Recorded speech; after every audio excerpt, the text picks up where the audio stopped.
And that's why we don't celebrate Christmas in my house anymore. We miss Grandad so much. Oh, hello. This is Meet the Movie Press. It's December the 21st, 2018. The final show of the year coming up today. Penny Marshall's sad passing. Plus, the holiday season's big movies, the trailers, and more. Stay tuned. Welcome to Popcorn Talk, featuring movie discussion, news, and interviews. Popcorn Talk. We talk movies. And now, here's Popcorn Talk's Meet the Movie Press. This is Meet the Movie Press. It is December the 21st, 2018, the final show of the year. And did I mention we are also going to be revealing our top 10 movies of the year? Not together. We're doing our own. There are 3 lists, so that's going to be in the second half of the show. People often ask us at this time of year, what are your favorite movies of the year? So we're going to tell them. Because that's how that works. Welcome to the show. I'm Simon Thompson. I'm your host at Showbiz Simon on Instagram and Twitter. With me, as usual, are Demetri and Scott. Demetri, first of all, where can we find you? Hey, Merry Christmas, Happy Holidays. Always, everybody. Yeah, happy holidays to everybody. Yeah. Christmas or whatever you celebrate. Sure. It's all good. Whatever. Hanukkah's over already, though. It is. Hanukkah is over. It is. Sorry we missed it. Yeah, so, that's fine. Don't worry. So, it's kind of a Jewish you thing. can find me here at Meet the Movie Press. It is. It is. And on Anatomy of a Movie. Yeah. Which just wrapped last week. So there's no show today.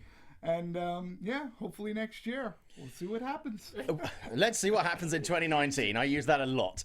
Scott Menzel, welcome back. Who Hi are you? there. Where can we find you? Happy holidays, everyone. Happy holidays.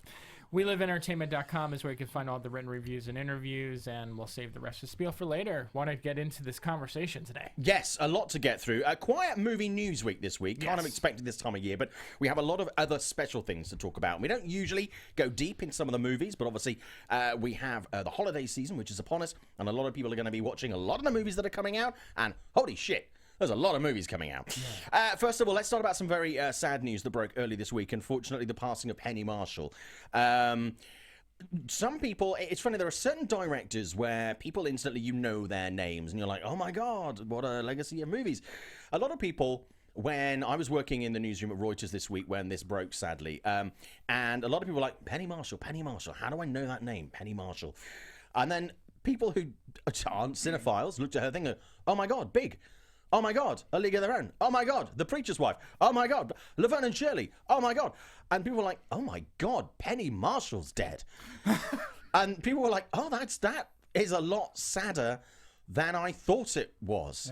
Yeah. Penny Marshall, when you look at her sort of line of work, her resume on IMDb, when you compare her to some directors, it's not as large as some others, but the movies on that list and the TV work that she did had an incredible impact on pop culture at the time and decades later. Guys, let's talk about this. Sure. Demetri, your reaction, obviously, when you heard about this was one of sadness, but... Yeah, no, I mean, again, I grew up watching Laverne and Shirley. Yeah. It was the companion show to Happy Days, okay? A lot of people didn't know that I spoke to. They didn't... Really? Weren't aware of know that. It was a spin-off from Happy Days, Weren't or aware they of weren't that. aware of the show? Oh, they were aware of the show, Okay. but not the... right. yeah, I mean, they don't live in caves. Right. Where the hell do you think I work? Okay, yeah, carry on. What's Laverne and Shirley? Another day in the zoo. Demetri, carry on. And it was a time too when like Ron Howard was cutting his teeth and he was becoming a director. So when Penny Marshall made that leap, Yeah. that was a really huge deal. A woman. Well, but A woman in Hollywood. But you know what though? In the 80s, there were A handful. You had a handful Yeah. of female directors like Amy Heckerling and who like it wasn't. Look, there could have been more. There should have been more, but it wasn't like made a big deal. It was like Penny Marshall is directing a movie. And she was also, there was something unique about her situation because she had this legacy from Happy Days, Laverne and Shirley. Yeah. So she wasn't this upstart woman who wanted to make a film. Right. Yeah. And when you look at big League of Their Own, I mean, she was pulling in box office, like $100 million. She was the first woman director ever to breach $100 million.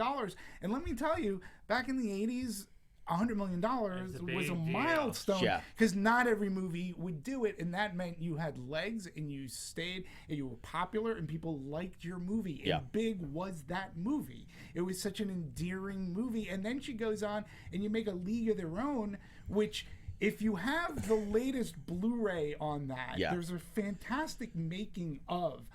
and how hard it was for her to get that because to get the movie made because it was an all-female cast.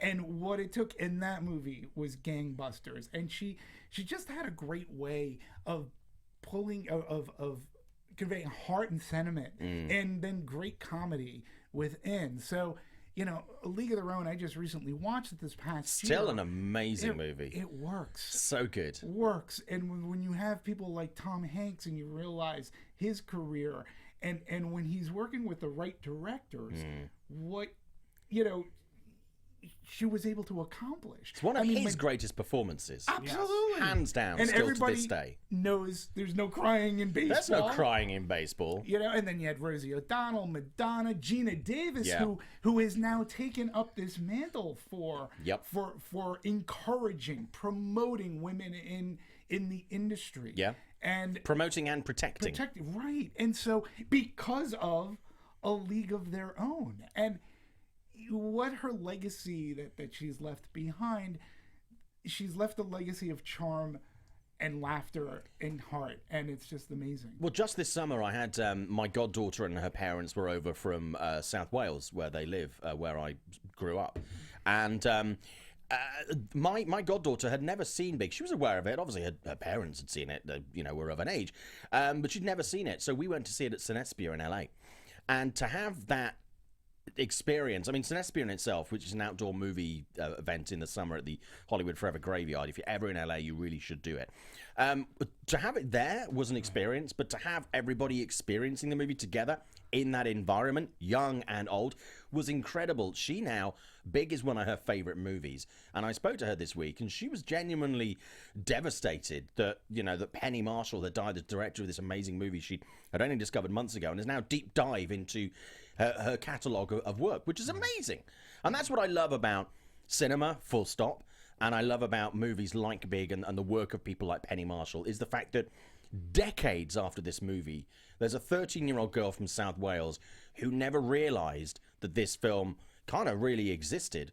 And now it's a really important part of her love of cinema at this formative time of life. I think it's remarkable. Have her watch A League of Their Own? Yeah, you guys both said such wonderful things. I mean, Demetri very eloquently has pointed out, you know, the highlights of Penny Marshall.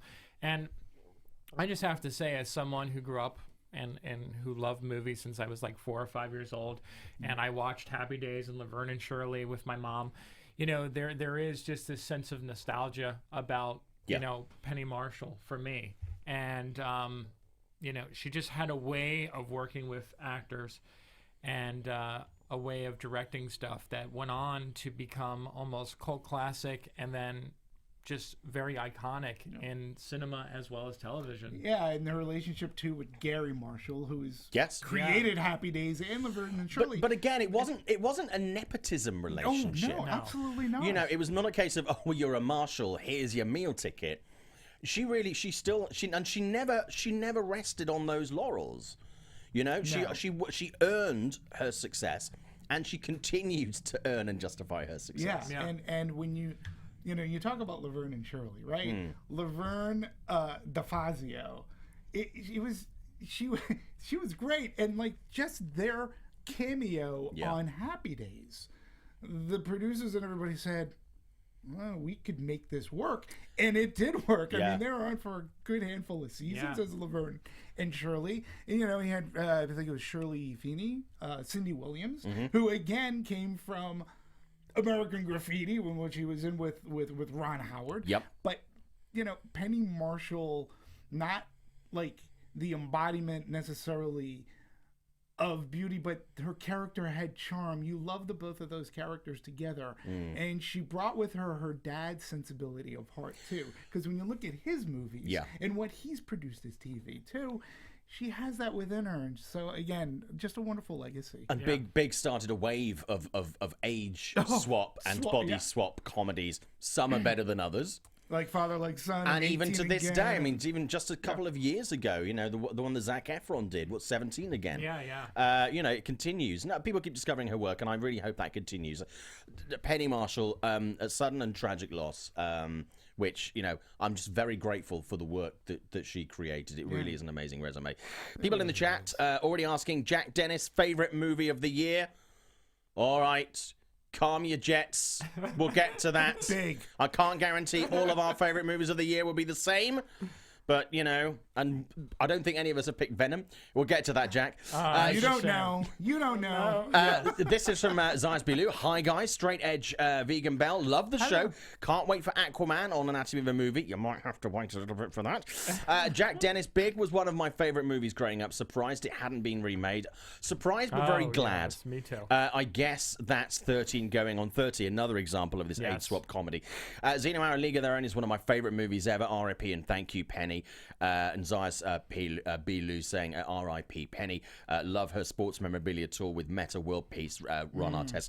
Also, Penny was working on a sports documentary, which I don't know whether it's been finished or whatever, but we haven't seen the last of Penny Marshall's work. And Zeno was saying, I really like Big growing up, but kind of problematic now, to be honest. On the other hand, I can say that about a lot of 80s movies. Yeah. If you want a really problematic 80s movie that I revisited recently, there was a movie that Richard Pryor did called The Toy. Oh, yeah. Oh, yeah. Holy with shit! Jackie Gleason. Has that not aged well? Oh, boy. I don't know. Oh, boy. I think it's funnier. That is... No, it is... On Soul Man is another one. I'm like, no, not well thought out. No. It's very slightly racist. By slightly, I mean very. Yeah. But I think the Toy, even back in the 80s, was meant to be... racist. Like, you know. Yeah. So, and you know what happened to that little boy? He became a porn star. Okay, well, that's something to discuss in another show. Some other news I want to touch on very briefly before we have a lot to do. Coming soon to the Popcorn Talk Network, Porn Star I think Movie that's News. going to be that's going to be the Cock Porn Network. Some other stuff I want to touch on very briefly. Jeff Bridges is going to receive the Cecil B. DeMille Award at the Golden Globes this year, which is great. I mean, again, look at the work of Jeff. I very luckily got to speak to him early this year. I mean, holy shit! Not only is he one of the most accomplished actors of our time, but he's also one of the nicest guys. Yeah, he is. I mean, unbelievably nice and normal, and oh my God, he's just incredible. He's a very nice man. I mean, he's a brilliant man. Brilliant man. He just happened to be at the same restaurant. He was walking in, I was walking out, and I just said, "Sir, just his mom." He was with his mom. I said, "I just wanted to say thank you for all the stuff." And he was he stopped and talked to me, asked me my name and everything, shook his hand, and then left. And I was like, that was really like a lot of people don't realize all it takes is a little minute. But also, do you realize that also on the flip side of that, a lot of people don't want to be bothered. Right. So judge the room if you ever meet someone that you're a big fan of. Yes. And if they don't want to be bothered because they're just out shopping or they're with their families, leave them alone. Or if they're eating breakfast. And if you know what, they would rather not meet you and say hello right then, that's okay. We do not own these people. Yeah. Just as from experience. Yeah, I agree. But yeah, no, Jeff Bridges. I cannot wait to hear his speech. I mean, genuinely a well-deserved award. And also other news this week. We're going to move on from this very quickly. Marvel asked Adam McKay, apparently, whose movie Vice hits theaters in the next couple of days, to direct Guardians of the Galaxy Volume 3. Looks like he's not going to take that job. Bit of a shame, though. I think he would have done a really good job. I think he could have brought some of the sort of sardonic tones of movies like Anchorman and tied it in with some really nice slapstick stuff. I think he would have been quite nice to take on the James Gunn mantle, but, you know. Yeah, I mean, whoever does that, we've talked about it ad nauseum, I think, here. It's a lose-lose situation. Yeah, it is. Really it's like hosting the Oscars this year. I'm still available. I just want the Academy. We all are. Yeah, the three of us should do it. What could possibly go wrong? Nothing. If we had a table and the three of us, the ratings couldn't go any lower. That is true. Okay, that seems like a challenge. It can only I go accept up from your there. challenge. We can only Academy. go up from there. Okay, let's talk about some trailers that are out this week. There were two big ones that dropped this week. Hellboy was one that got a lot of buzz online, kind of overshadowed by another movie we'll get to next. Did you see the Hellboy trailer? What did you think about this trailer? It was okay. Yeah. It was weird because David Harbour in the role, you kept looking at the actor and you were like, wait, is that David Harbour? There was something off about it. Am I the only one who felt this way? No, it was a slightly But it was weird because the tone of the trailer was also much different than what we were expecting. Which I'm actually grateful for, because I didn't want more of the same. If we're going to do it differently. Yeah, but they said that they were going to go. Look, what Guillermo del Toro and Ron Perlman brought to their roles, they made Hellboy into a good commodity and something that's commercial. And they took Mignola's work and really... he put it up on the big screen in a way that was understandable, acceptable. I felt that the tone of this trailer was all off, and they had come out saying this is going to be really dark. This is good, and their choice of music was all off. I didn't catch much comedy or it was a mishmash. I was underwhelmed. I'm on the fence, but I'm still looking forward to the movie, and even at this point, I'm going to give it the benefit of the doubt. But I mean, I'm just glad they've done something that is so different. I am happy that Sasha Lane's in this movie. Yeah, because she's like a little independent actress who I really do like, and I'm glad she's now moving into the mainstream and getting some big. Getting a big paycheck, even if the movie's not good. The other trailer that dropped just yesterday on Thursday was Men in Black International, which I still think is kind of a terrible title, but now seeing the trailer, it works a bit more for me. Men in Black International, thoughts on that? I liked it. Yeah. I was surprised because I didn't think I was going to. Yeah. And they did something that I always try to like put out there. Tessa Thompson and Chris Hemsworth, they were so good together in Thor. Yeah. And like there were so many people that pair up in a movie, you go, why doesn't Hollywood notice this and put them in other types of movies together? Because it works, they're good. And I saw them and I'm like going, yeah, I like these two together. I think it works. Look, they just want to reboot a franchise or restart something. For me, I thought it was okay. I liked it. I enjoyed it. I got bad Ghostbuster vibes from it. Really? I'm gonna be honest. See, I felt more of that a Hellboy. I watched that trailer and I cringed and I was like, this does not look good in my opinion. Wow. Interesting. No, I'm pretty optimistic for this. As I'm calling it Ragnarok, the Men in Black years. But yeah, no, I'm actually really looking forward to this. I thought the trailer looked really good. But also I'm a fan of Men in Black 3. Me too. I thought that was underrated. But I mean, I like the Men in Black movies, and this to me looks like it could be doing something different, but with having some of the heart of the original in there. I'm very open to this, and I'm actually looking forward to this. I just hope that it delivers on what, for me, the trailer promises. But I know a lot of people were obsessing about sort of Tessa and the suits and all of this stuff. I think they all look pretty cool. I'm very psyched that Emma Thompson appears to have an enlarged role in this. I think this is really, really good. I'm She's optimistic. the new Rip Torn, right? Yeah. So, I just want to know, when did Chris Hemsworth have time to make this movie? Between Thor Ragnarok and Avengers. It wasn't the longest shoot time in London. I think they shot it pretty quickly. But for me, it doesn't. My opinion, it doesn't look like it suffered. So, okay. Some people in the chat are talking about this. We have a lot to get through in just the hour today, so we're going to move on from those in just a second. Okay, we are Straight Edge going back to Jeff Bridges. Absolutely love Jeff Bridges. Who doesn't? Assholes don't. Zayas B. Lou. It's lose-lose. I think MCU fans throw names, but don't understand that SMH, which is obviously to do with Adam McKay. Hellboy trailer was meh. Zayas B. Lou. Okay, feels like there's going to be a Venom Deadpool type of tone. Okay. Jack Dennis, Hellboy trailer was cool, but I thought it would go more horror, not distinct enough from the last two movies, and seems cheaper. I think seems cheaper is fair. And Yes. I think it financially it is.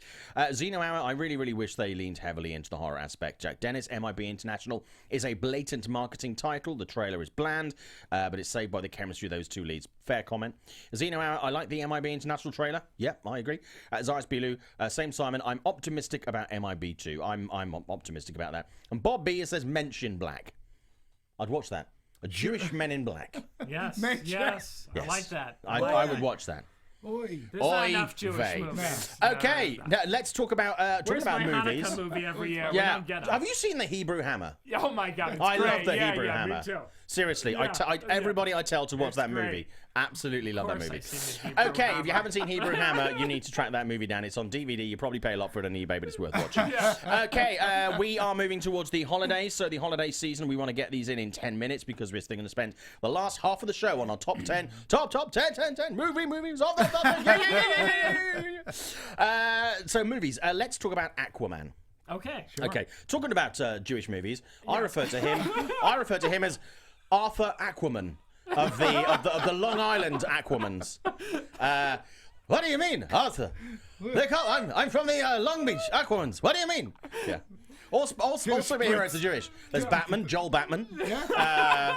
There's Jakob Spiderman of the Yonkers Spidermans. Yes. Yeah. No. I mean, I don't know why anybody has not done a Jewish superhero movie. Why, Arthur? Why you want to be a fish? Why you want to be a fish? Well, if you're a gefilte fish, if you're a gefilte fish, there you then go. It's okay. Gefilte fish, man. Aquaman. Now we've all seen this. I saw it this week. What do you? I mean, so that's a thing. Aquaman's a thing. Sure. Am I the only one who liked it here? No. I think I'm between you two because you really didn't like it, Demetri. We'll get to that in a second. Yeah. You really liked it. I was underwhelmed by it. I'll be honest with you. I got pretty bored. I thought it was overlong. Yeah. There's a lot that's up on the screen. I thought the biggest flaws for me was the fact, personally, there was no chemistry between Jason Momoa and Amber Heard. That was like oil and water. Just to me, that was not believable at all. For some reason, Nicole Kidman at some point in the movie starts to cosplay as Carol from The Walking Dead. Yeah. Which I'm really not quite sure what the fuck happened with that. Elements of this movie look so expensive and so grand, and other elements look so unbelievably cheap. Like the Manta. There's a fight scene between Manta and Arthur Aquaman. And it looked like the Power Rangers. It looked like the Power Rangers TV show. I'm like, you've got all this money. What the fuck is this? But it's funny because right before that, they have that whole chase sequence, and they show that in the trailer. And I thought, like, oh, this is going to look crappy in the movie, and it's really great. Like, it's an amazing sequence. Okay, let's talk about that sequence because you talk about Amber Heard, because then it goes on. And it goes on. Like, where it got to a point where they were in, like, a little winery restaurant, and I think somebody blows out a whole wall of wine. Yeah. And when I start thinking, wow, that was a great waste of probably good wine in Sicily. Yeah. Then there's a problem. And then they get to the fountain scene. And then I was like, and then they let Amber Heard go on, and I was like, oh. Which I think, for me, and someone's just mentioned this, actually, Zayas has mentioned this. Zayas loved Aquaman. The story and the script could have been better. Yeah, the script was terrible. I mean, I don't put a lot of this on James Wan at all. I think his vision, most of the movie is very much up there. It's grand. There are certain elements of his vision that I'm like, yeah, this you nail. I just thought it was overlong. The way he moves the camera, I mean, it's just like there's cinematically these sequences where he kind of flips it, and I mean, it's just so like beautifully shot at times. Like you're like, wow. And what I loved about it was, and I know a lot of people are criticizing this movie now that more of the reviews have come out, but I love that it just embraced how campy and like batshit crazy it was. But for me, it didn't embrace it enough. Really? I would have liked to have seen it. For me, it's sitting somewhere between taking itself very seriously and trying to do a Wonder Woman. Slightly different things, but I think trying to do that. And then this campy element. And it just didn't, the cogs of the wheels didn't quite fit together for me. I couldn't discern campy from bad acting. That was my problem. Yeah. I felt that, again, what you're saying about Amber Heard, I agree. It's way too long. Like Black Manta, Black Manta shows up. Can we all agree that he's the weakest part of the movie? Absolutely. If they took that character out of the movie, it could have been so much stronger. Could have been shorter. Disappointing. And that actor, he snarled really well. Here are the positives. He was great. I really liked him, but he wasn't handled correctly. It was so underdeveloped. I felt it was colorful. So for all the people who've criticized DC for making dark movies, you can't argue that this was dark. It was extremely colorful, extremely imaginative. Yes. Okay? We get to see people on seahorses and everything. And that was great too.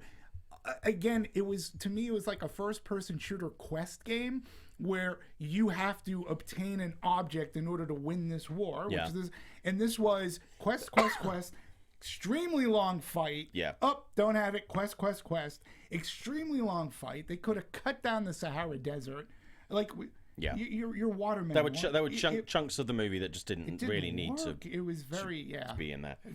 Momoa, though, although he was a lot of fun. He embraced the role, and I will say he looked to have the most fun in the movie. So Aquaman, various. I'll get to the opinions in the chat afterwards. I'll do it quickly now. Zayas Bilu, more of a mirror fantasizing and drooling over Jason more than anything. So no Aquaman spoilers in the live chat, please. No spoilers. Zayas Bilu, lol. More like what the live-action Power Rangers should have been, fundamentally. Zayas Bilu, some of the scenes didn't transfer well for me. Black Manta wasn't handled right. Absolutely agree. That's from Zayas Bilu. It just didn't hold together as a whole for me. Nice cameo from Lee Whannell. That was I really appreciated that one. It just didn't do it for me. I mean, it's not a terrible movie. It's mid-table DCEU for me. It was better than Justice League, I'll say that. For me, one thing that really irked was in the effects when there's so much money put into these movies. Sometimes when characters are jumping off things like docks into the water, that looked like that was done on a fucking Spectrum in 1984. It was like Birdemic levels of the flow of the movement was horribly wrong. I think everybody involved in this should have known better. They should have touched little things like that, which really take you out. I think they could have really solved a few problems with that. Also, let's talk about Welcome to Marwen. First of all, Welcome to Marwen was one of my most anticipated movies of the year. Finally got to see it this week. It hits theaters this weekend. I don't know what the fuck they did with that. Yeah, it's one of the biggest disappointments of the year. I didn't hate it. I think the vision was brilliantly dynamic. There's a Zemeckis MacGuffin in there that angered me. Which fucking genuinely angered me. They could have done it completely different. That was just to try and...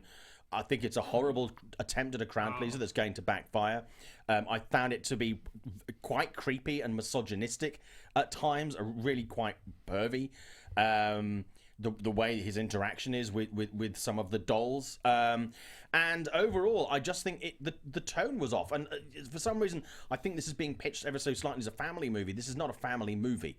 If you take your young family to this, you are going to have a lot of questions at the end of the movie. Yeah. And there were a lot of kids in the screening that I was at this week. Yeah, one of them happened to be extremely sick. Yeah, you were with me for this. Jesus, we saw this that's together. a separate issue. But they were asking about things, and parents didn't really want to have the conversations in a movie theater. What is the movie rated?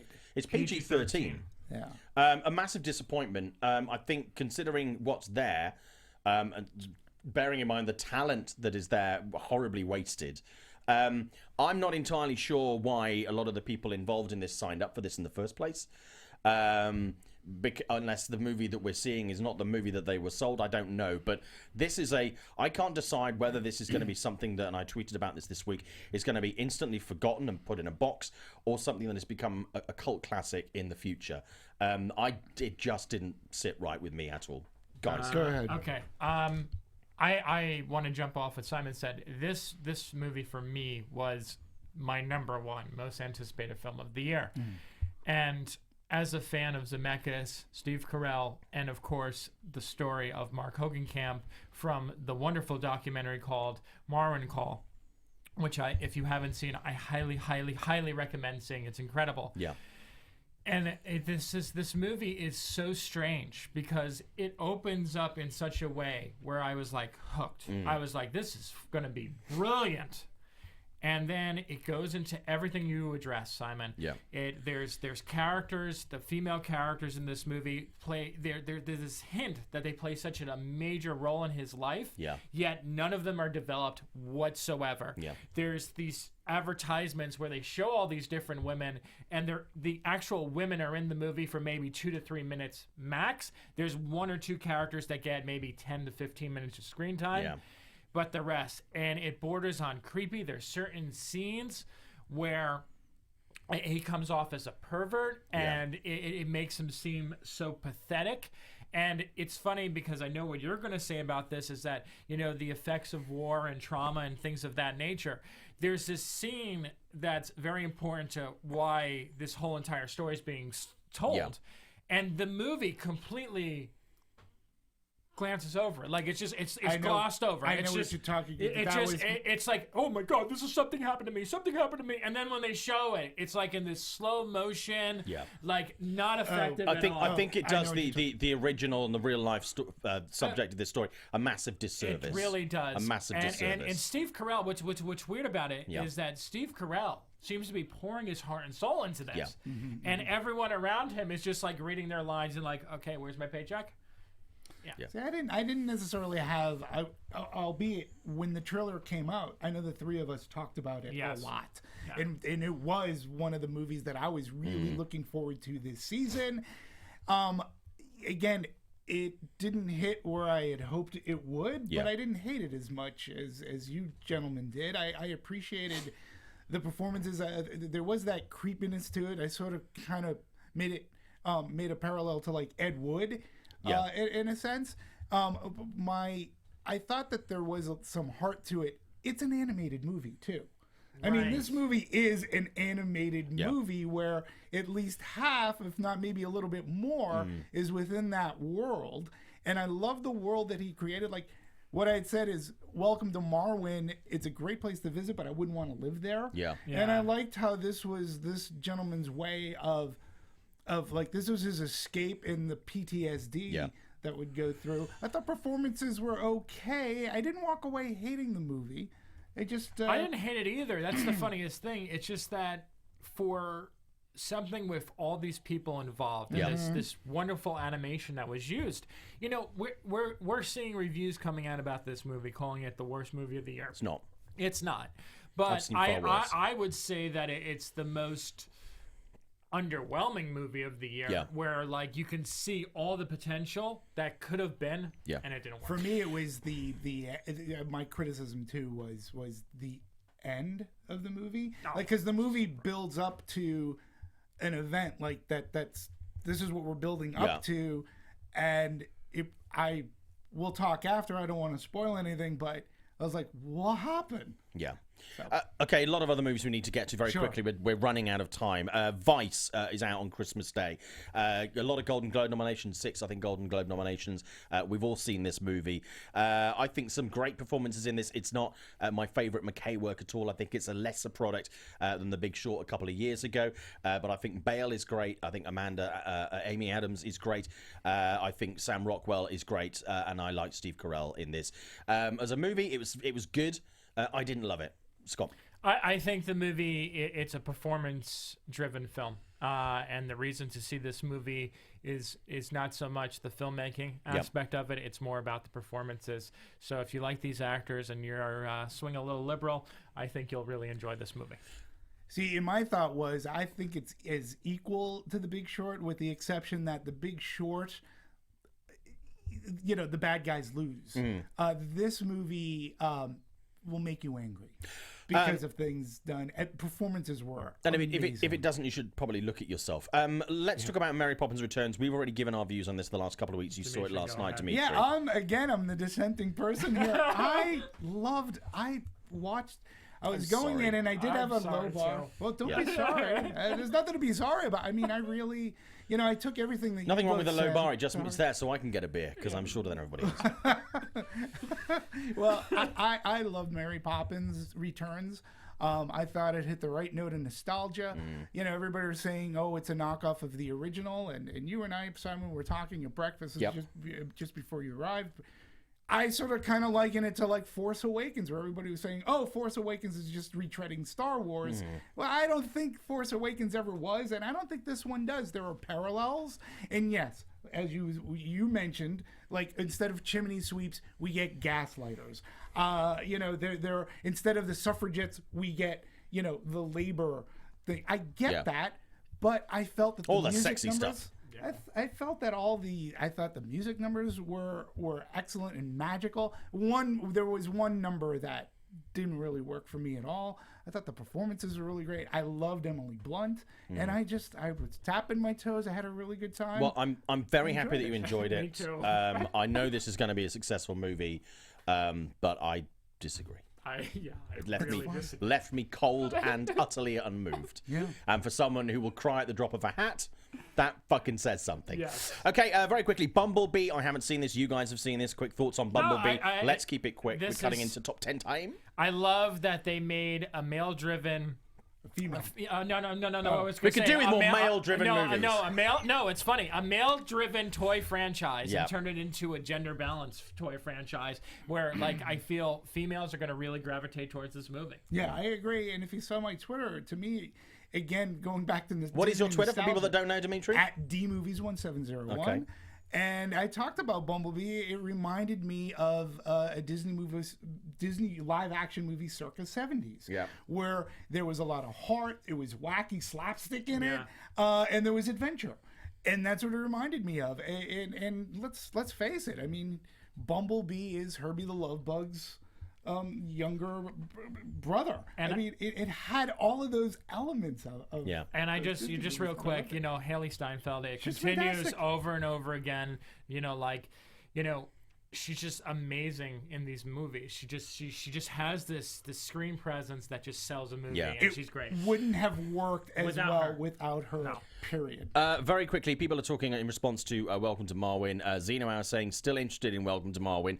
Haven't heard very positive WOM feedback at all. No, I mean, with all these things, this is just our opinion. If you want to go and see a movie, absolutely go and see it. We're not saying don't see this movie. This is just our opinion that we perhaps liked or didn't like something. Okay, so very quickly, 2 other movies coming out over the holidays. Destroyer, which I've seen, you've seen. Nicole Kidman, great. Rest of the film, one of the dullest things I've had to sit through all year. Oh my god! 100%. I thought it was so bad. I have nothing else. She was great. The rest of the movie, I agree. No.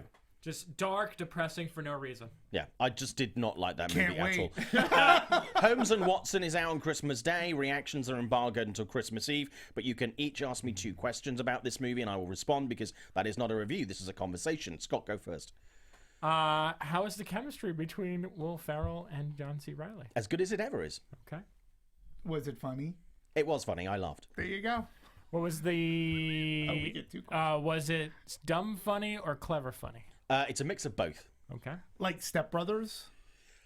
Like Step Brothers, Mel Brooks, Richard Pryor and Gene Wilder, and Carry On movies from the 1960s and 70s. I'm there. There you go. I'm there. My thoughts on this, not a review, purely a conversation between grown men in a public forum, is the fact that I have no idea why this film appears to be hidden in some way. I don't know. But anyway. Okay, time for the top 10 of the year! Top 10. Okay, we don't have as much time as I would have liked for this. We have 23 minutes. So, who would like to go first? Who wants to start with their number 10? You. Yeah? Sure. Okay. My number 10 of 2018 is Spider-Man Into the Spider-Verse, a movie that I'm not only surprised made my top 10, but I'm surprised wasn't utter dog shit. I was very worried about this movie. I thought it was a horrible idea. I think we didn't need another Spider-Man movie. I did not like the style of animation. I did not like the trailers. I did not like the clip that I saw at the end of Venom. It's one of my favorite movies of the year. Genuinely, it had everything that I expect, including surprising moments, Easter eggs, in jokes, out jokes, jokes. Just seriously, it was, and it's also a little bit of a mind fuck. And I appreciate the fact that this movie has that kind of balls, and it's appealing to everyone from the age of 4 to 94. Audiences are loving this movie. Yeah. Okay, number 10 from Scott. You want me to go? Okay, Yeah. all right. We'll just go this way. This is actually a surprise to me because very similar to Spider-Man for you. My number 10 pick is Bohemian Rhapsody, movie that I heard so much negative buzz about going into the whole directing process and like the story and everything and how long this movie took to get made. Really had, lukewarm expectations at best going into it. And I still think that it's one of the funnest movies of the year. And there's no denying that Live Aid sequence at the end is one of the best cinematic movie pieces of art this year. Demetri. All right, my number 10 is Game Night. Game Night, which came out way earlier this past year. I really like comedies are. Fun comedies are hard to come by, and this is a concept. Unbelievably hard to come by. And this is a concept comedy that, to me, worked. I mean, you had a great concept. It kept you guessing. The comedy, the laughs came from the unexpected.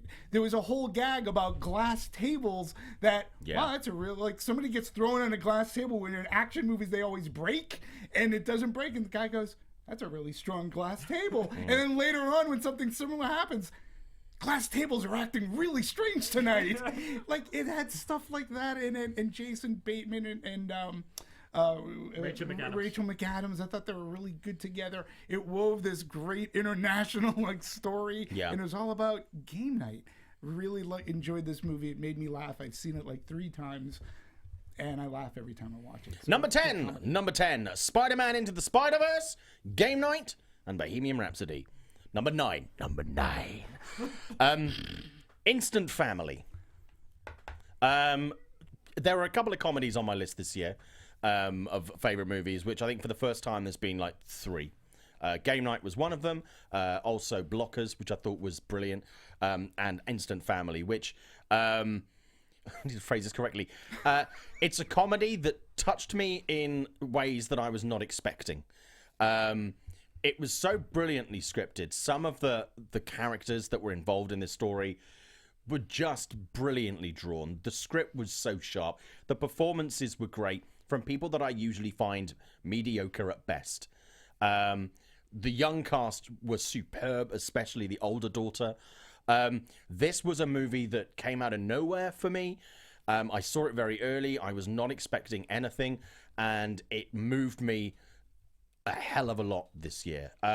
Instant Family, for the director, for the cast, for the writers, for everybody involved with it, was a hands-down absolute win.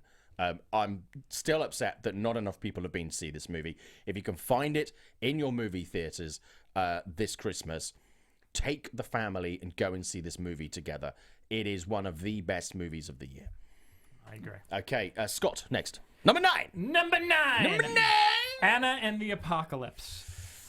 This is a zombie musical comedy that... Christmas movie. Yeah, Christmas movie, coming-of-age story.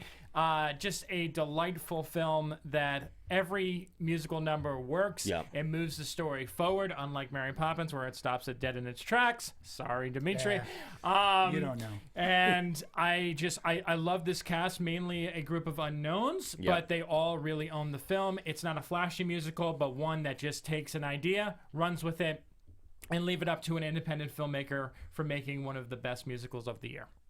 I agree with that sentiment. So it was kind of like a zom-com musical Christmas movie. So it's kind of like Land. Yes. Okay, Demetri, you're number 9. A Simple Favor. A Simple Favor was still have not seen 9. this. It was my number 9 because this was a movie that I had no expectation going into it, and I walked out and going, wow, what an acerbic, dark comedy noir movie that had 2 fantastic performances. Women, Anna Kendrick and Blake Lively. Blake Lively. They were so amazingly good. Yeah. And it was just wicked and funny. So I guess you could say I'm going to say this real quick. The sexiest movie of the year, by far. Really? Oh my God, I never used that phrase "sexy," but that movie was fucking sexy. And it just worked from beginning to end. It had some twists. There were some things that were telegraphed a bit, but for a noirish, devilishly fun, wicked time, Simple Favor, I walked out of the theater going, that movie won me over, and I had a lot of fun watching it. So that's our number 9s. And people in the chat are asking, is Anna and the Apocalypse on a streaming service? This from Xeno Hour. Currently, I don't think so. Bit of a missed trick going into the holiday season.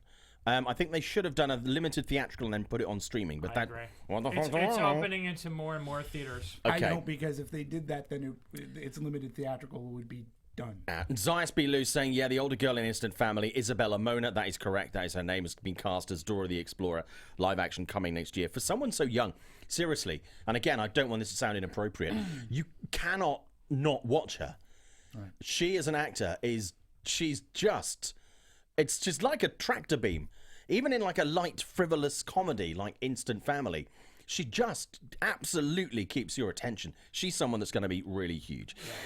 Okay, I don't mean that in a positive kind of way. I don't mean she's going to balloon. I mean that she's seriously in the world of acting. She's going to do phenomenally well. Okay, we are number 8. Number 8. My number 8 is A Quiet Place. Even though, for me, this movie had many, many flaws, as far as a satisfying monster movie goes, that genuinely kept me in moments of suspense on the edge of my seat, this did that for me. A Quiet Place, I think, for a first-time director of a major movie, because he's obviously done smaller indie movies before, John Krasinski, great. Emily Blunt, great. The young cast, great. This is a movie where it just goes to show you that although dialogue and a good script is massively important in a movie, to create a movie like this with no dialogue pretty much is an absolute triumph. So my number 8 is A Quiet Place. Scott, your number 8, please. Ben is Back. This movie... Sequel to Ben? Yes, the sequel to Ben. Yep. This movie I watched twice at this point, and I have to say that it's one of the rare films that I felt got better on the second viewing. It stars Julia Roberts and Lucas Hedges. Lucas Hedges is criminally underrated this year. I feel like he's being overlooked left and right for all the movies that he's been in. Yep. And Julia Roberts, it is a crime, and I will say that right now, that her name has not been brought up more and more this award season, and the fact that I think she's like 0 for 0 so far for nominations. And if you love her work right now, she's having something of a renaissance. You should also check out Homecoming on Amazon. Demetri, what is your number 7? Are we 7? Number 8. My number 8. My number 8 is Instant Family. 8. Okay, yeah, cool. It is Instant Family. That movie had to make my list this year because I honestly don't feel that there's any movie as good as a crowd pleaser as Instant Family was. This movie makes you laugh, it made you cry, but it made you feel good. And by the end of the movie, you walked out with a smile on your face, feeling really good. It reminded me of Parenthood, the movie, not the television series, but the movie. And like you said, Simon, it just had it all in there. And if it inspired somebody to do something good afterwards, all the more to it. I thought the performances were great. That girl is fantastic. Loved her in Sicario too. She was probably one of the better parts of that movie. And she was in Transformers: The Dark Knight, So, but she's a really fantastic actress. The movie works on all cylinders. I couldn't try to work hard enough to get more people to go see Instant Family. 15 minutes left on the show. We are now at number 7 on our countdowns of top 10 movies of the year. Mine at number 7 is Mission Impossible Fallout, purely for the fact that this was a movie that kept me engaged all the way through. And again, like A Quiet Place, another Paramount movie, coincidentally, it delivered exactly what it promised. And that was excitement. I mean, edge of the seat, just epic sequences, and continued the franchise in a really interesting and engaging way, continually adding something new to the mix, bringing back bits that work. It's one of the few really, really consistent franchises we have in Hollywood. It's one of the ones where Tom Cruise just fits like an absolute glove. I left the movie theater massively entertained, on a high, and it's one of the few movies this year that I still think about, and when I take a moment to think about, I'm like, fuck me, that's good. Holy shit, that is epic filmmaking. So, I mean, it might not win literally any Oscars, although I think it will. Mission Impossible Fallout is my number 7. Scott, your number 7. My number 7, to join forces with everyone else here, Instant Family. Great. So we got one that's appeared in all 3 so far. Okay. Keeping score. The interesting thing about Instant Family is the fact that the movie itself, from the trailers and the TV spots, looks absolutely horrendous. And I will say this in all fairness. Horribly marketed. This movie made me feel things that I haven't felt from a movie in quite some time. Yep. It is a feel-good movie. The cast, you would never expect Mark Wahlberg to be this good. He is great in it. Isabella Moner, she's really great in this film too. But what's really important about this movie for me is as someone who grew up in a house where we had foster care kids throughout, I have 6 adopted brothers.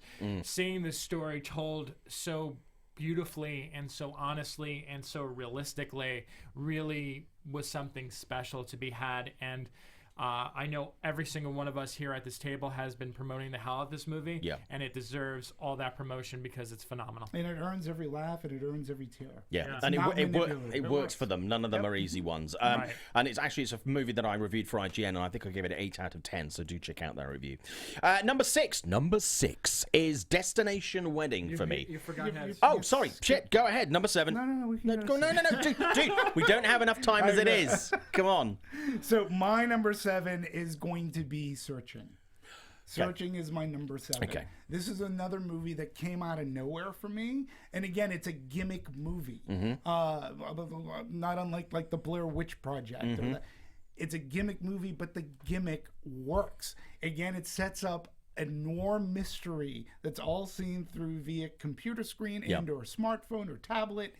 John Cho carries this movie on his shoulders all on his own, and you're in suspense, you're rooting for the character, and then the character does questionable actions and you're like, oh, damn it.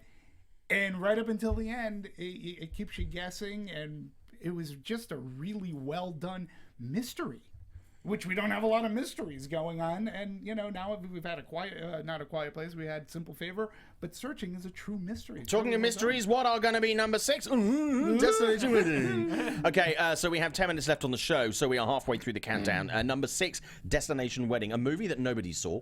That was I say it was promoted badly. It wasn't even promoted this year. It's now on streaming services. I saw it on Amazon Prime the other day. This is the kind of movie that we don't get anymore. This is a brilliant, I say relationship comedy, but it kind of becomes that. It's an unrelationship movie. The scripting in this is amazing. Winona Ryder and Keanu Reeves are absolutely perfect. If you love movies like When Harry Met Sally, Odd Couple movies, seriously, this is one of the best movies of the year.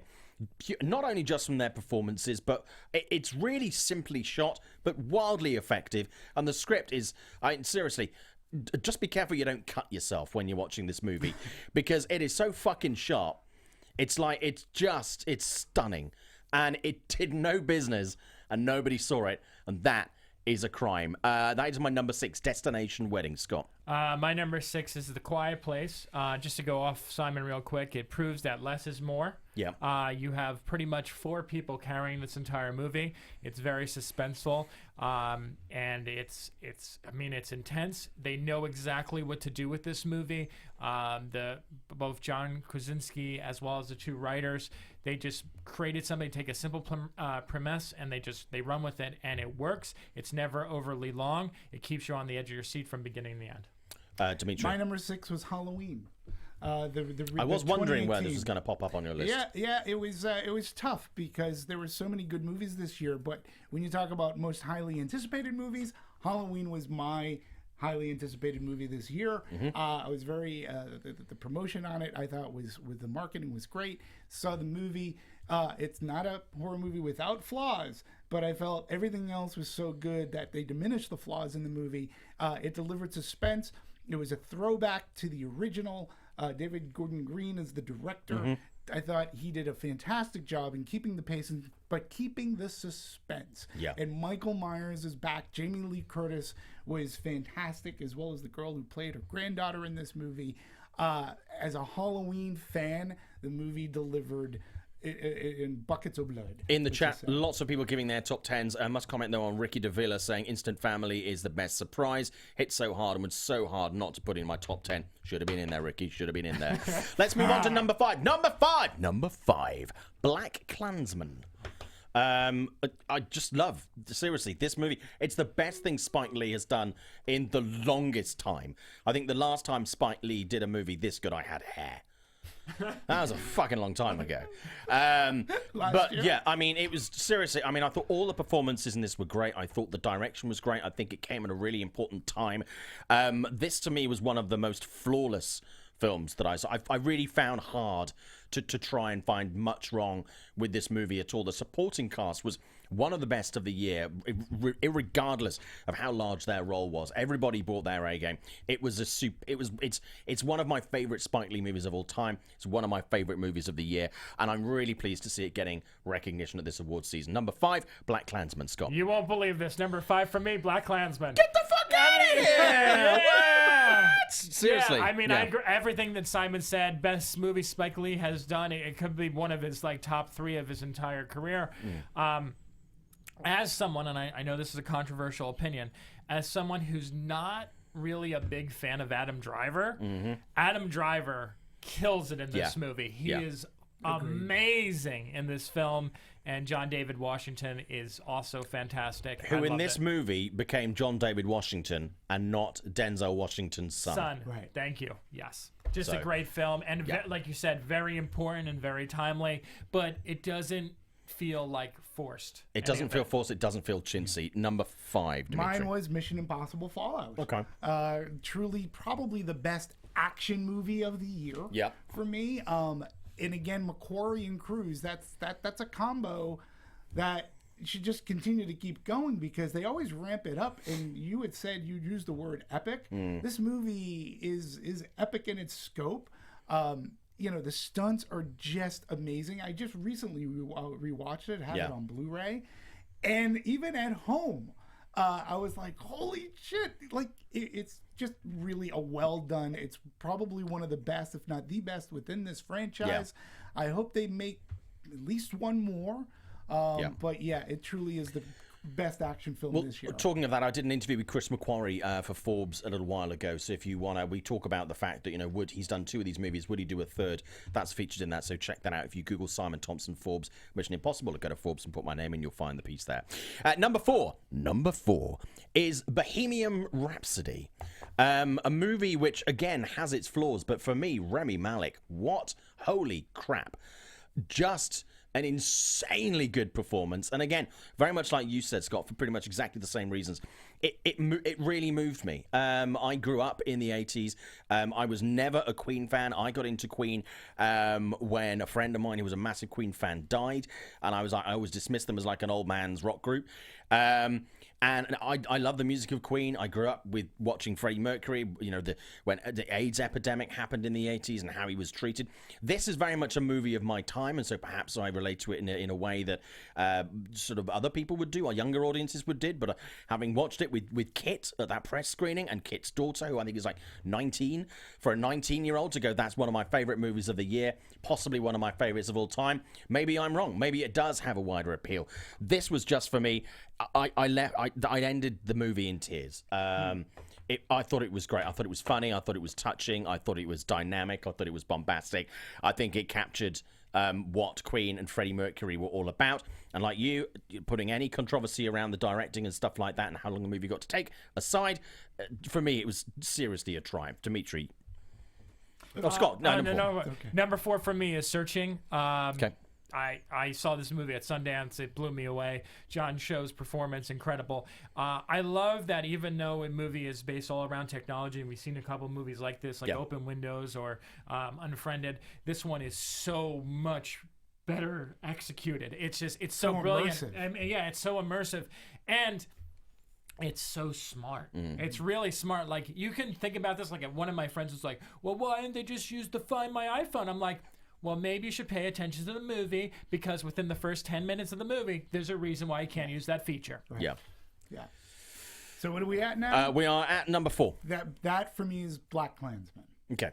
For everything. So we all got that 3? Yeah. Okay, cool. So Black Klansman for me, aside, you mentioned Adam Driver. If he doesn't get nominated for a supporting actor, his performance was amazing. But I think the ending of this movie is still being written about just this week. Yeah. I mean, Martin Scorsese was talking about the ending of this movie.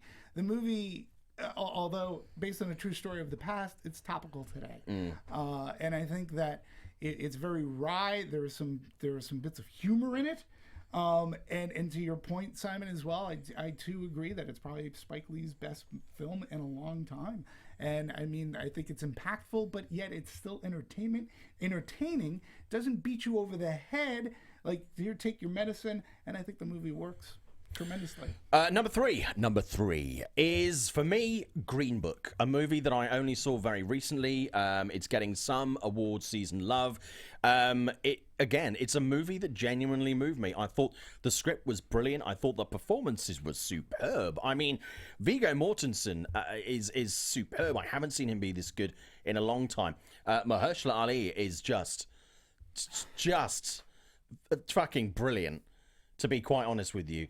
Their interplay, their chemistry together is just amazing. This movie left me so satisfied. It was like a good meal. Oh, fried chicken. You'll get the joke if you watch the movie. Yeah, I mean, holy crap, that was just a great movie. That is my number three. Number three for me is Green Book. What the fuck? I agree with everything you said. Yeah. Viggo and Mahershala, their chemistry just sell this movie. Yeah. I love the back and forth banter between the two of them. It's a very simple movie. Yeah, it is simple. But one that addresses important themes but doesn't beat you over the head with it. And it's just a feel-good movie, too. And it leaves you so incredibly satisfied. And it leaves you with this sense of, like, we all can get along if we try. Yeah, absolutely. Demetri. My number three is... Oh, we're out of time. we're out of time. We've got to end the show, guys. We're out of time. We've had an hour.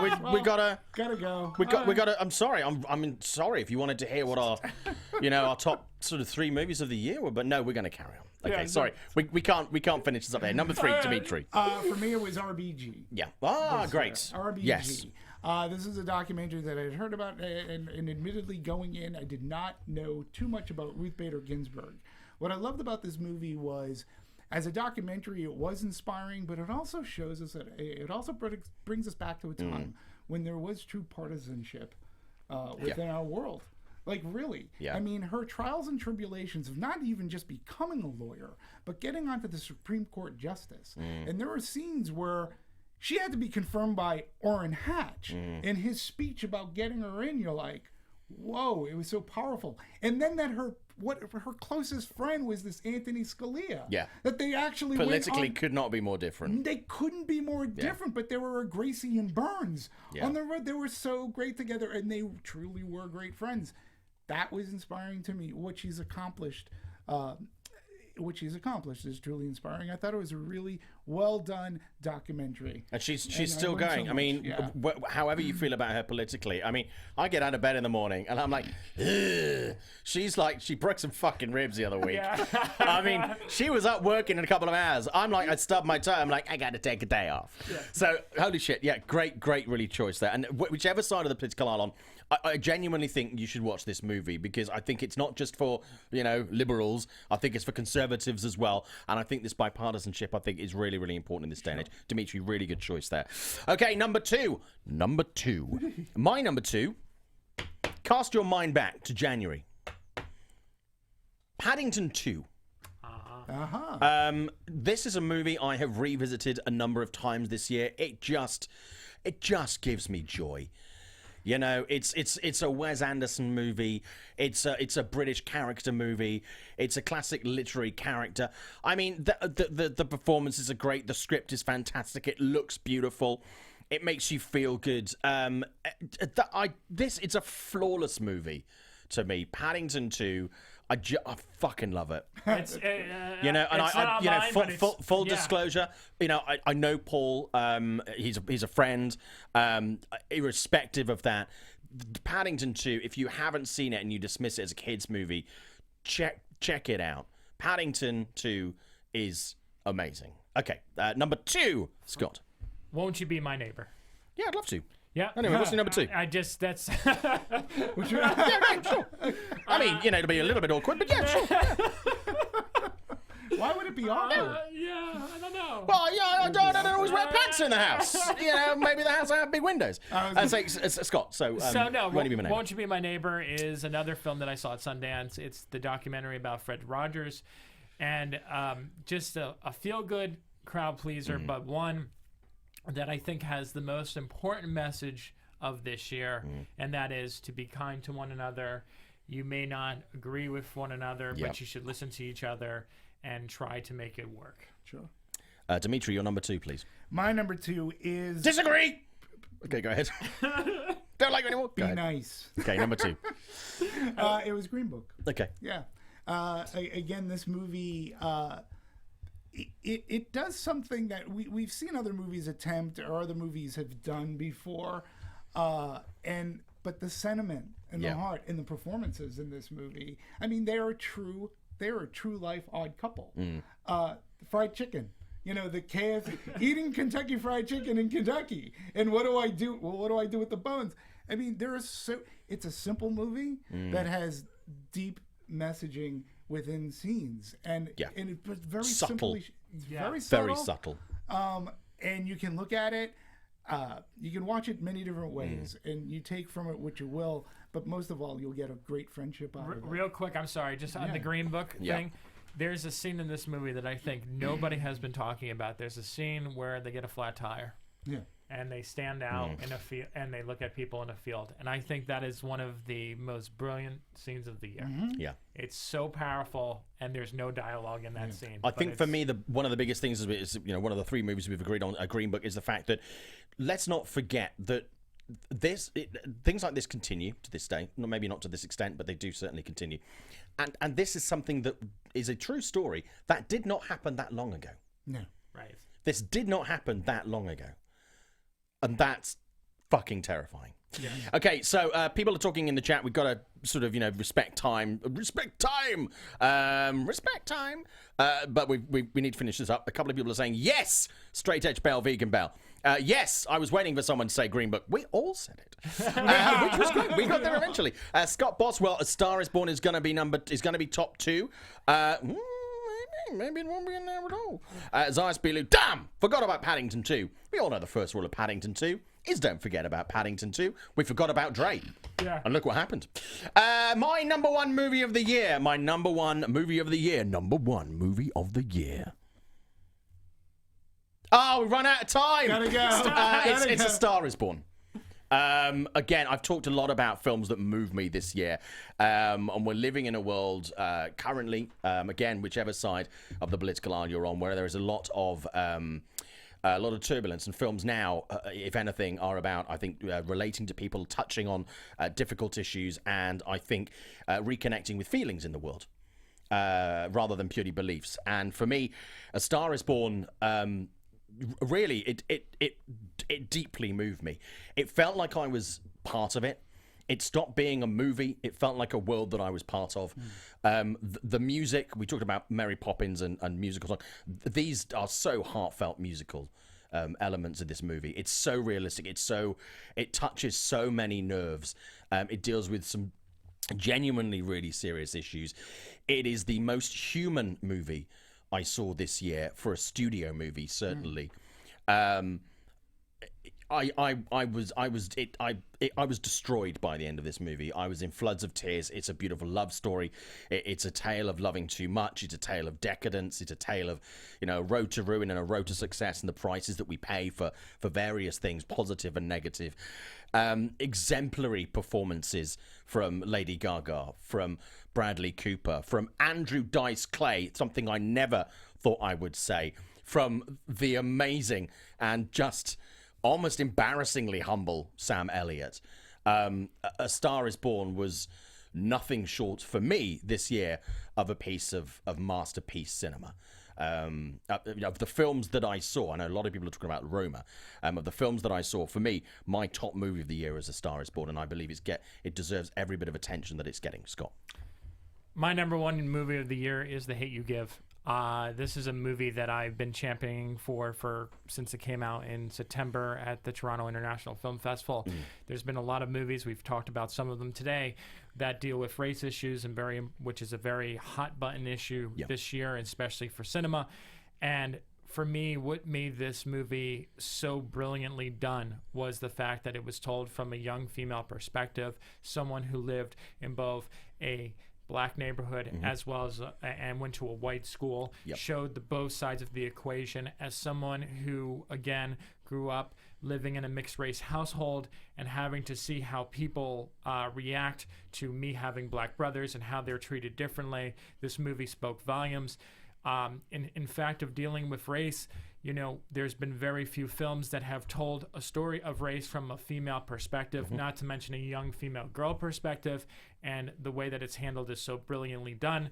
And last but not least, this movie takes a lot of risks, and it opens on one of the most like scariest scenes of the year, basically talking about what would happen, how you should behave if you're black and being pulled over. What the procedure is. Horrifying. Yeah.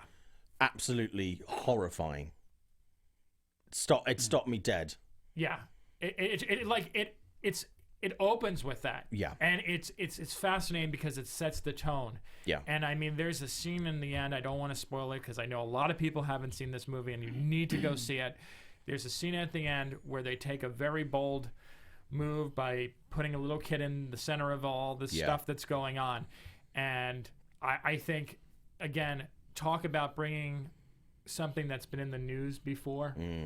And in terms of the storyline of where this is going and what plays out at the end of this movie, I mean, that sequence is just freaking heartbreaking to see it. She's amazing. Oh, Amandla? Yeah, she's super. Oh, my God. Okay, so Demetri, your number one movie. It's hard to top this. Number one, I agree with you, and Star is Born. Okay. For me, it wasn't my number one. It does make my honorable mention. My number one movie is, and I said this in Anatomy of Movie months ago when we first reviewed it, that it was my favorite movie then.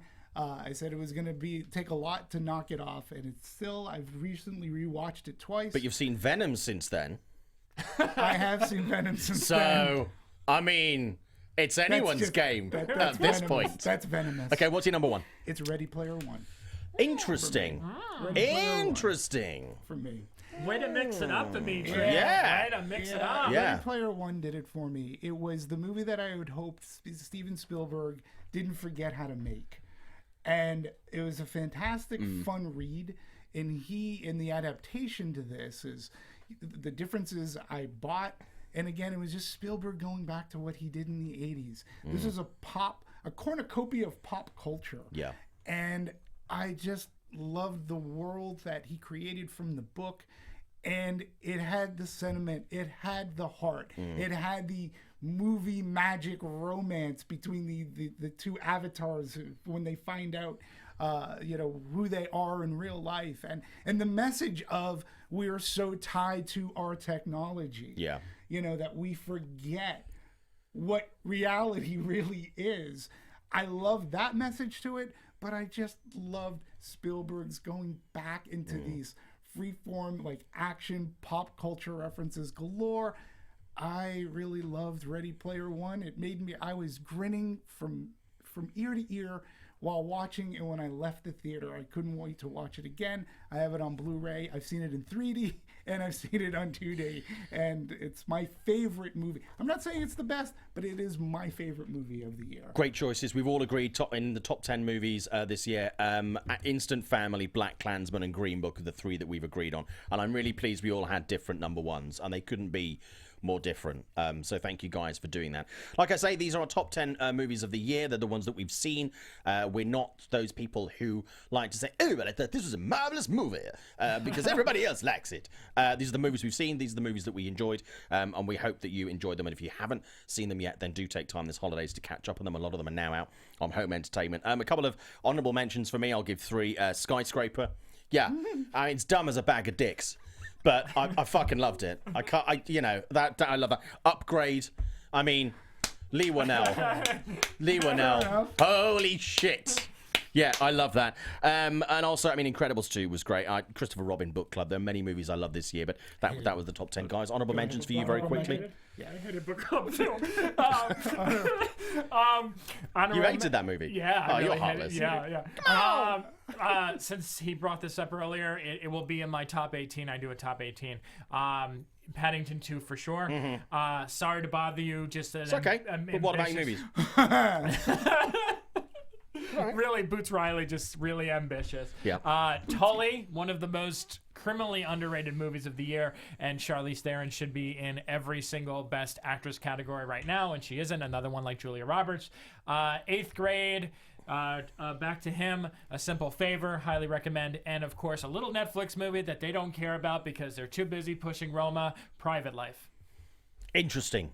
Demetri, honorable mentions very quickly. My honorable mentions are, well, Star is Born makes that list for all the reasons that you said. I was completely engrossed. I think the second half doesn't live up to the first half as far as it captivating you and engrossing, but yet it's done something that I didn't expect, and it drew me in from an emotional perspective. I thought it was fantastic.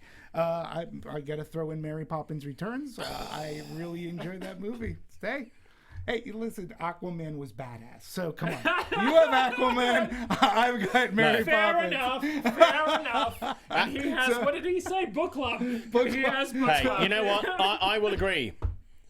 Aquaman was bad ass. Anyway, that was 20. That was shut up. You're right. Shut up. 20. Yeah, bad ass. I got 2018. Go very quickly. Solo. I throw in Solo. Yeah. Solo to me is a great science fiction western. I thought it got a lot of unnecessary undue hate. I really thought the Kasdans wrote a great western script to put this iconic Star Wars character into. And unfortunately, we're never going to get to see him go to Tatooine. And I'm going to raise you a Solo and add the word free to the beginning of that and recommend free Solo, which is 100% better than Solo. It's now the 1st of January. Welcome to Meet the Movie Press. Holy shit. Guys, we thank you so much. As Back to the Future once said, we're out of time. So out of time. If I could bend it, I would. I cannot. We have run over, but we had to get through that top 10. So thank you so much to Jonathan, who is producing us today. Has come especially so we could do this show for you guys to wrap up the end of the year. This has been the Movie Press 2018. It's the final show of the run this year. The show will be back in 2019. We're going to do a few new things next year, which we hope you will like. We're going to mix that up. And so, who knows? Who knows what 2019 holds, hey? Who knows? Who knows? Who knows? You know what it does? You know what it will Life brings many changes. It does. Life brings many changes. But it's been a pleasure to work with you two. I appreciate you being here. Thank you. Great friends. And I've tweeted this out. You've made me a better podcaster, but you've helped me. How bad were you? I don't know. I mean, if this is better, I'm kidding. I'm kidding. I was pretty low. I was pretty bad. Yeah. But you've also helped make this past year less miserable for me. So, well, we really appreciate you being here. And the audience that tunes into this, you guys are great, and I love your interaction. This show, I think, is the best show about the biz for the biz. I've always attested to that, and it continues to do so. So thank you. To be honest with you, it's also the only one. It's the only one that you've listened to. But we'll take it. We'll take it. Who said I listened to it? That's true. That is true. I also just want to say, the fan base of this show, you accepted me and Demetri into this world earlier this year, and we appreciate it, and we appreciate your support and watching every single week. You've been so incredibly dedicated, and it means so much to all of us here. So really, thank you, and I hope every one of you have a wonderful holiday season and a happy new year. Can't wait to see you next year. Take some time off, take your pants off, watch some movies. Thank you so much for 2018. Like I say, who knows what 2019 will bring. We hope it is success and happiness to all of you individually.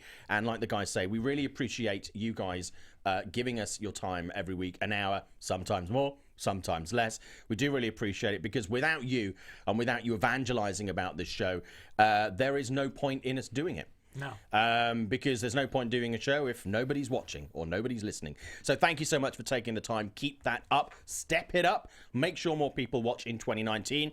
And we'll keep doing it. Thank you so much. Have a great holiday season. Take care. Don't forget to love the movies. Don't forget to go to the movies. Have a great holiday season, and we'll see you guys in the new year. Thank you so much. See you later. You met the Movie Press! From producers Maria Menounos, Kevin Undergaro, Phil Svitek, and the entire Popcorn Talk Network, we would like to thank you for tuning in. For questions or comments, be sure to visit popcorntalk.com. I'm Sir Richard Wentworth, and this has been a presentation of the Popcorn Talk Network.